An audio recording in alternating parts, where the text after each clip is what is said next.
ଦେବଗଡ଼ ଜିଲ୍ଲା ବାରକୋଟ ଥାନା ଅନ୍ତର୍ଗତ କଲା ଗାଁରେ ଏକ ଅତ୍ୟନ୍ତ ଦୁଃଖଦ ଓ ଅଭାବନୀୟ ଘଟଣା ଘଟିଯାଇଛି।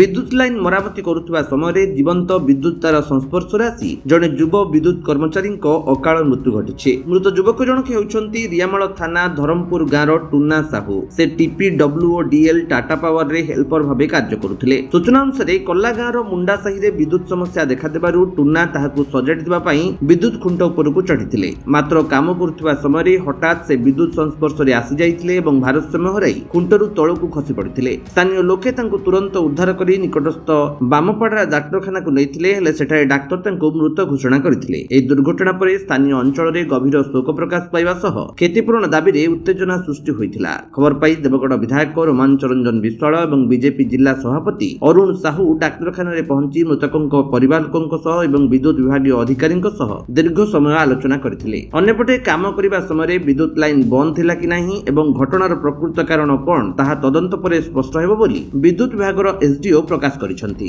ଆଲୋଚନା ପରେ କ୍ଷତିପୂରଣ ବାବଦରେ 2.5 ଲକ୍ଷ ଟଙ୍କା, ଆଗାମୀ ଦିନରେ ପ୍ରାପ୍ୟ ପେନସନ ଏବଂ ପରିବାର ଜଣଙ୍କୁ ଚାକିରି ନ ମିଳିବା ପର୍ଯ୍ୟନ୍ତ 15 ଲକ୍ଷ ଟଙ୍କାର ସହାୟତା ଯୋଗାଇ ଦିଆଯିବ ବୋଲି ବିଭାଗ ପକ୍ଷରୁ ପ୍ରତିଶ୍ରୁତି ମିଳିଛି। ବାରକୋଟ ଥାନା ପୋଲିସ ଘଟଣାସ୍ଥଳରେ ପହଞ୍ଚି ଏକ ମାମଲା ରୁଜୁ କରିବା ସହ ତଦନ୍ତ ଜାରି ରଖିଛି ଏବଂ ଶବ ବ୍ୟବଚ୍ଛେଦ ପରେ ପରିବାର ଲୋକଙ୍କୁ ହସ୍ତାନ୍ତର କରାଯିବ ବୋଲି ସୂଚନା ଦେଇଛି। ଦେବଗଡ଼ରୁ ଇନ୍ଦ୍ରଜିତ ନାୟକଙ୍କ ରିପୋର୍ଟ, ବିଶ୍ୱ ବିଜୟୀ ନ୍ୟୁଜ ଓଡ଼ିଶା।